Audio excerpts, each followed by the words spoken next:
coloca o seu fone de ouvido, se concentra e me diz aqui que só é esse.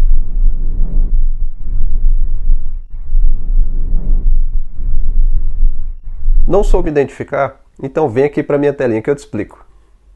Então vamos lá. O que acabamos de ouvir é o famoso murmúrio vesicular. Mas o que é o murmúrio vesicular? Ele é um ruído inspiratório. No momento que o ar entra, ele vai chegando aos alvéolos e vai causando essa distensão.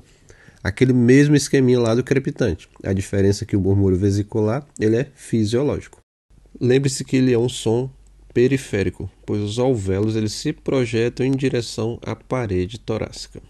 E uma outra característica interessante sobre o murmúrio vesicular é que ele é mais audível na região axilar, no ápice pulmonar e na região infraescapular, certo? Então é isso. Um abraço e até o próximo.